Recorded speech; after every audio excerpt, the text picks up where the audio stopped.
आज का हमारा टॉपिक है एडिशन मॉड्यूलो क्या होता है।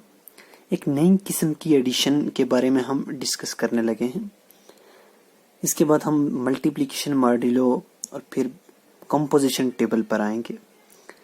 तो आपको बता दें कि एडिशन मॉड्यूलो एन की डेफिनेशन क्या है, और ये इसलिए भी ज़रूरी है क्योंकि इससे पहले जो अभी तक हमने पढ़े हैं वो इनफाइनाइट ग्रुप्स पढ़े हैं।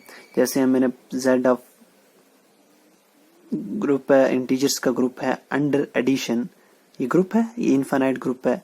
फिर लास्ट वीडियो में हमने रेशनल नंबर्स पढ़े, अंडर मल्टीप्लिकेशन वो भी ग्रुप बनाते हैं। उसके बाद हमने मैट्रिसेस का ग्रुप, ए अल्फा मैट्रिसेस का ग्रुप अंडर मल्टीप्लिकेशन देखा। तो ये सारे ग्रुप्स इनफाइनाइट हैं क्योंकि इंटीजर्स भी इनफाइनाइट होते हैं, रेशनल नंबर्स भी इनफाइनाइट होते हैं। वो मैट्रिसेस क्योंकि अल्फा रियल नंबर है, रियल नंबर्स इनफाइनाइट थे तो वो मैट्रिसेस का ग्रुप भी इनफाइनाइट था। तो ये सब जितने ग्रुप अभी तक हमने पढ़े सब इनफाइनाइट ग्रुप पढ़े। अब हम फाइनाइट ग्रुप्स की तरफ आएंगे जहां एलिमेंट्स गिने चुने होंगे। तो उनके लिए हमें ये डेफिनेशंस जो हैं वो बहुत ज़रूरी हैं। सबसे पहले एडिशन मॉड्यूलो एन क्या होता है, तो इसकी डेफिनेशन देखते हैं कि let A and B be any two integers, कोई दो इंटीजर हैं और बी, और N be a fixed positive integer. N कोई पॉजिटिव इंटीजर है, ए और बी कोई भी इंटीजर है। A and B can be both negative, they can be positive, या फिर एक नेगेटिव होगा या एक पॉजिटिव, लेकिन जो एन होगा वो पॉजिटिव ही लेना है। ठीक है, तो एडिशन मॉड्यूलो की जो नोटेशन है वो ये है, इस तरह डिनोट करते हैं addition modulo of A and B. Addition modulo N को इस तरह से डिनोट करते हैं, प्लस डालना है फिर ये सर्कल उसके ऊपर, और कई बुक्स पे सर्कल नहीं भी है, सिर्फ इस तरह भी लिखा हुआ है ए प्लस और नीचे एन और फिर बी। तो इस तरह से डिनोट करते हैं हम एडिशन मॉड्यूलो एन को। अब इसकी डेफिनेशन क्या है, and defined as A plus यहाँ एन और ये बी, यानी एडिशन मॉड्यूलो एन। इसका आंसर आएगा आर। आर क्या है? R is a remainder, R is the least important word है, the least non negative remainder. लेकिन रिमाइंडर तो तब आता है जब कोई चीजें डिवाइड्स होती हैं। तो non negative remainder when a plus b is divided by n। ठीक है, और ये r कहाँ से, r 0 और 0 से बड़ा होगा और n से छोटा होगा। अब ये क्यों होगा, क्या इस डेफिनेशन का मतलब क्या है, हम एक एग्जांपल लेंगे तो हमें समझ आ जाएगा। तो हम एग्जांपल लेते हैं एक एग्जाम्पल। सबसे पहले मैं लेता हूँ एग्जाम्पल 18 प्लस 5 लेते हैं और ये आ गया 9, यानी मैंने लिया 18 और 9 और मॉड्यूलो क्या लिया 5, एडिशन मॉड्यूलो क्या लिया 5। अब करना क्या है, इसका आंसर कैसे निकलेगा, हमने 18 को 9 में ऐड करना है। 18 को जब 9 में ऐड करेंगे तो आएगा कितना 27। 18 को 9 में ऐड किया तो आया 27, उसको 5 से डिवाइड करना है। ठीक है, हमें रिमाइंडर चाहिए 18 और 9 को ऐड करना है फिर 5 से डिवाइड करना है। तो 5 से डिवाइड करके कितना आएगा, 5 5 25 और 2, तो ये जो 2 आया रिमाइंडर यही होगा इसका आंसर। ठीक है, अब देखो सबसे पहले ये नॉन नेगेटिव है। नॉन नेगेटिव कौन से नंबर होते हैं, जो या तो 0 हो या 0 से बड़ा हो।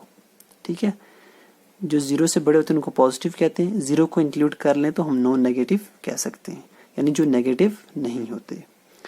अब देखो हमारे पास यहाँ 2 आया, ये तो नॉन नेगेटिव है।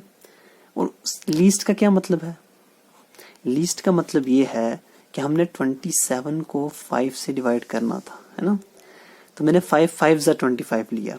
ठीक है, अगर मैं 5 6 तक लेता तो ये 30 हो जाता और -3 आता रिमाइंडर। अच्छा 5 6 5 5 लिया, अगर मैं एक पीछे लेता 5 4 लेता 5 4 मेरे पास आ जाता 20 और रिमाइंडर आ जाता 7। ठीक है, अब देखो मैंने लेना लीस्ट और नॉन नेगेटिव। अब -3 तो नहीं ले सकता क्योंकि ये नेगेटिव है, तो -6 ही नहीं लूँगा। अब 5 5 25, जब 5 लिया मैंने तो तब यहाँ रिमाइंडर 2 आया, और अगर मैं 5 4 20 लूँ तो रिमाइंडर 7 आता है। लेकिन मैंने लीस्ट लेना है, सबसे छोटा लेना है। तो सबसे छोटा नॉन नेगेटिव रिमाइंडर कब आएगा? जब मैं 5 को 5 से मल्टीप्लाई करूँगा। ये बहुत आसान होता है। मैं एक आध एग्जाम्पल और लेता हूँ, फिर आपको ये क्लियर हो जाएगा। जैसे मैं एक एग्जाम्पल लेता हूँ 10 + 12 और 5 लेता हूँ। ठीक है, तो आप यहाँ देख सकते हैं 10 को 12 में ऐड करेंगे 22 आएगा, और 22 को जब 5 से डिवाइड करेंगे 5 सौ 20, तो रिमाइंडर क्या बच जाएगा? 2। एक आध एग्जाम्पल और लेते हैं। मैं 13 लेता हूँ और यहाँ 3 लेता हूँ और यहाँ लेता हूँ 5। तो देखो 13 और 5 18, 18 को 3 से डिवाइड करेंगे, तो डिवाइड करके नहीं देखना, डिवाइड करने के बाद रिमाइंडर को देखना है। तो जब 18 को 3 से डिवाइड करेंगे तो 3 6 18, रिमाइंडर आ जाएगा 0। तो इसका मतलब इसका आंसर क्या आ गया? 0। ठीक है, इसी तरीके से अगर, और याद रखना यहाँ ये नंबर हमेशा पॉजिटिव ले लेंगे। जिसका भी मॉड्यूल लेना है वो हमेशा हमने पॉजिटिव लेना है। लेकिन ये 2 नंबर हैं, ये कैन भी नेगेटिव। अगर हम नेगेटिव नंबर लें, नेगेटिव नंबर की एग्जांपल हम लेते हैं। मैं लेता हूँ फॉर एग्जांपल -9 और 3 लेता हूँ, और इनका मैं निकालता हूँ मॉड्यूलो अंडर 5। तो -9 को जब 3 में ऐड करेंगे तो आएगा -6।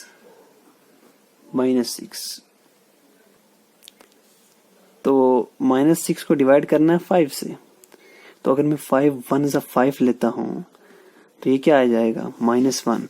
रिमाइंडर -1 आया। -1 तो नेगेटिव है, इसका मतलब मैं 5 1 5 नहीं ले सकता। तो फिर मैं लेता हूँ 5 2 10। जब मैं 5 2 10 लूँगा तो -6 + 10 4 आ जाएगा, तो वो नॉन नेगेटिव होगा, तो इसका आंसर 4 आएगा। नेगेटिव नंबर की शायद आपको समझ नहीं आई, मैं एक बार वापस रिपीट कर देता हूँ। पहले डेफिनेशन देखिए।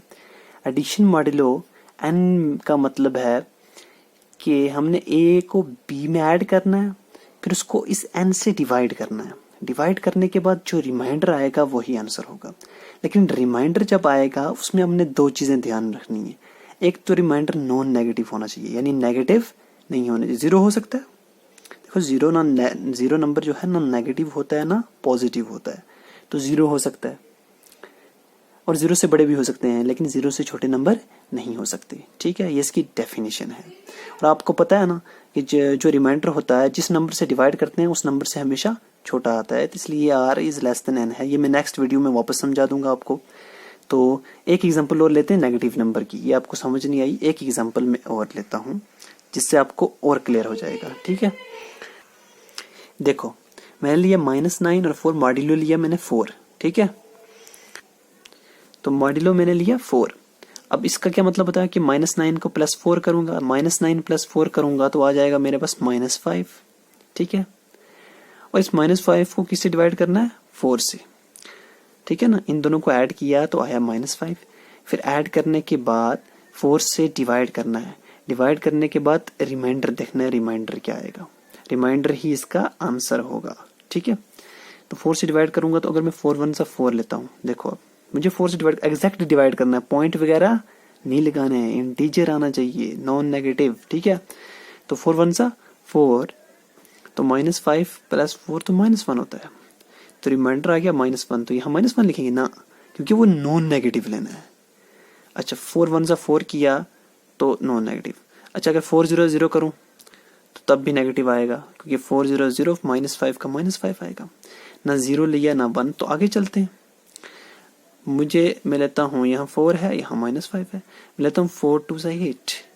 जब मैं 8 लूँगा तो ये 3 हो जाएगा, ये पॉजिटिव हो जाएगा। देखो अब आगे भी देखना, अगर मैं 4 3 12 लूँ, 4 3 12 लूँ तो तब भी ये कितना आ जाएगा? 12 में से 5 निकाले तो 7, तो तब भी ये नॉन नेगेटिव है। लेकिन मैंने लीस्ट वाला लेना है, इसलिए मैं 3 लूँगा। ठीक है, अब बात समझ में आ रही है आपको? सबसे पहले मैं 4 को 1 से किया तो ये -1 ही आया, जब 2 से किया तो 3 आ गया, पॉजिटिव आया, नॉन नेगेटिव आया। तो तो मैंने लिख दिया। आगे भी ढेर सारे नॉन नेगेटिव आएंगे, लेकिन मैंने सबसे लीस्ट वाला देना है। इसलिए जब भी a प्लस b की डेफिनेशन आती है r, तो वहाँ लिखा होता है r क्या है, एक तो लीस्ट है, सबसे छोटा वाला, और लीस्ट इससे छोटा ये भी है, लेकिन नॉन नेगेटिव भी है, तो सबसे छोटा नॉन नेगेटिव। तो ये थी एडिशन मॉड्यूलो की एग्जैक्ट डेफिनेशन। तो नेक्स्ट वीडियो में हम पढ़ेंगे मल्टीप्लिकेशन मॉड्यूलो क्या होता है, और उसके बाद सीधा हम कंपोजिशन टेबल पे आ जाएंगे, और देन 2-4 टॉपिक, और then this chapter would be completed. Thank you.